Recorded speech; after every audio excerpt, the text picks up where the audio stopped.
पूजा समिति के अध्यक्ष शैलेंद्र जी, पूजा समिति में के जवान नौजवान साथियों, यहाँ उपस्थित नंदू भाऊ, सभी श्रद्धालुगण, देवी और सज्जनों मित्रों, आज के दिन भगवान श्री कृष्ण का जन्म हुआ था। आप जानते हैं कि किन परिस्थितियों में उनका जन्म हुआ था। जेल में पैदा लिए थे। शायद ही कोई ऐसा व्यक्ति होगा जिसकी पैदाइश जेल में हुई होगी, मगर उनके पैदाइश से उन्होंने पैदा नहीं लिया, जन्म नहीं लिया, उन्होंने अवतार लिया था जेल में। और जिस समय अवतार लिया उस समय गहरे अंधकार में डूबा हुआ प्रदेश था। कंस के आतंक से सभी लोग पीड़ित थे। मगर जैसे ही भगवान श्री कृष्ण का जन्म हुआ वैसे ही अद्भुत क्रिया हुई।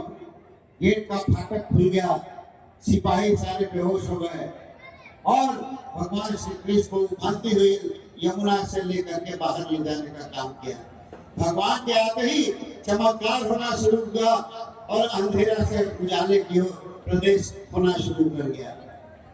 मगर भगवान श्री कृष्ण किसी पैदाइश और अवतार के बारे में नहीं जानना चाहिए। भगवान श्री कृष्ण ने जो महाभारत में उपदेश देने का काम किया था, गीता के माध्यम से जो अर्जुन को उन्होंने देने का काम किया था उपदेश, वही सबसे अहम है। और वही हमेशा आप जानते हैं कि पूरे विश्व में उस गीता को लोग खाली पुस्तक नहीं मानते हैं, एक तरह का जीवन यात्रा का संदेश मानते हैं। और उसका अगर आप अनुसरण करेंगे निश्चित रूप से तो आपके जीवन में सारी दुविधा है, मन में संशय है कि जीवन को किस तरह से जिया जाए, किस लिए हम जिए, किस तरह से हम अपने आचार व्यवहार को बना करके आगे रखने का काम करें, उससे साफ पता चलने का काम करेगा। अभी नंदू बाबू कुछ बातें बोल रहे थे घमंड के बारे में, तो मैं समझता हूँ कि पूजा समिति के सदस्यों में तो बड़ा अच्छा आचरण इन लोगों ने किया। घमंड तो दिखता नहीं है उन लोगों ने। और जहाँ तक घमंड की बात है, गीता से ही मैं आप लोगों को एक उदाहरण देना, एक प्रसंग सुनाना चाहता हूँ।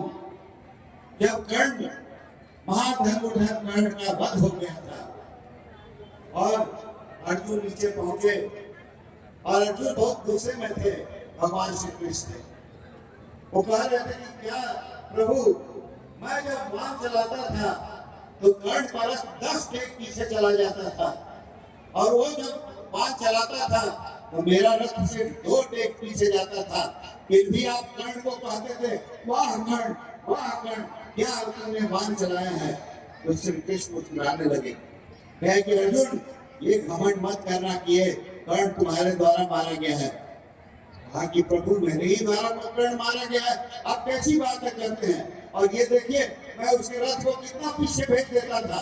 श्री कृष्ण मुस्कुरा कर कहे, मेरे मूर्ख, जिस रथ का मैं साथी था, मैं पूरा ब्रह्मांड का भार लेकर के उसमें बैठा हुआ था और उसके ऊपर हनुमान ध्वजा के रूप में विराजमान थे, और वैसे रथ को वो कर्ण 2 कदम पीछे फेंक देता था। उससे बड़ा धनुर्धर कौन हो सकता था। इसे अभिमान करने का काम मत करो, घमंड करने का काम नहीं करो। और तुम, अर्जुन ने कहा कि फिर भी प्रभु वो तो मेरे ही बाण से मारा गया। कहे कि नहीं, ये भी घमंड मत करना। वो कर्ण को ऋषि परशुराम का श्राप था। परशुराम जी से ब्राह्मणों को विद्या देते थे, मगर ये सूत पुत्र होते हुए भी जाकर के ब्राह्मण की श्रेणी में खड़ा होकर के परशुराम जी से शिक्षा लेने का काम किया। और इसीलिए परशुराम जी को पता जब चला तो उन्होंने इसे श्राप दिया कि अंतिम समय में जब तुम असली समय तुम्हारा आएगा तो तुम्हारा सारा ज्ञान फेल हो जाएगा, तुम मृत्यु को प्राप्त कर दोगे। तो ये तुम घमंड कभी मत करना कि तुम्हारे कारण तुम इतने बड़े धनुर्धर हो या इतना प्रभावशाली आदमी हो, ये घमंड कभी मत करना। और भगवान ने कहा कि हे महाबली हनुमान, आप रथ से उतरिए।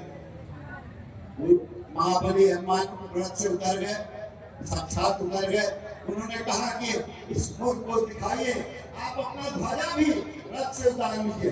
जैसे हनुमान जी का ध्वजा उतरा, रथ चकनाचूर होने का काम किया। इसलिए अपने आप पर कभी घमंड नहीं करना चाहिए।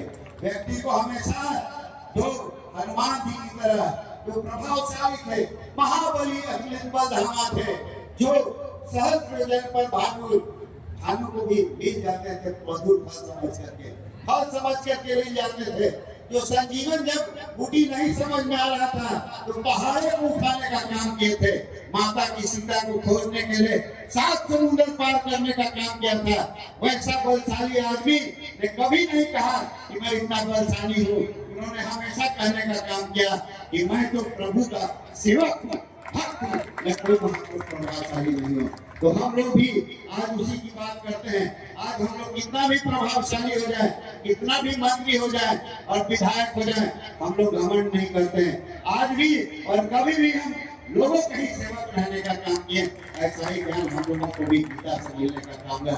गीता एक आदर्श है जो भी आदमी इसको अपनाएगा वो जीवन में निश्चित तरह से जीवन का क्या सार है, क्या मंत्र है, किस चीज के लिए हम लोग जीता है, क्यों आए हैं धरती पर, ये सारे चीज गीता में वर्णित है।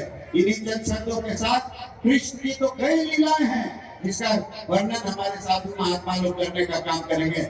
मगर मैं आपको इतना ही कहना चाहता हूँ, गीता में जो उपदेश है जो भगवान श्री कृष्ण ने अर्जुन को देने का काम किया, तो ये पुस्तक है, उसको निश्चित रूप से अध्ययन करना चाहिए। कृष्ण जी भगवान थे, अवतार थे, उन्होंने जो भी कहा है मनुष्य अगर उसका पालन करे, अनुसरण करे तो निश्चित रूप से मानवता के लिए अच्छा होगा, मानवता के लिए आगे बढ़ने का काम करेगा। इन्हीं शब्दों के साथ आप सभी पूजा समिति के सभी नौजवान सदस्य, ऊर्जावान सदस्य, सारे लोग को भक्तिमय सदस्य लोग हैं, उन लोगों को धन्यवाद देना चाहता हूं कि आप लोगों ने बहुत अच्छा कार्यक्रम करने का काम किया और पहले से भी आप लोग अच्छा कार्य करने का काम करते हैं और आने वाले समय में भी और इससे भी अच्छा काम करने का काम करेंगे। इन्हीं चंद शब्दों के साथ पुनः आज उनके जन्मोत्सव, भगवान श्री कृष्ण के जन्मोत्सव पर आप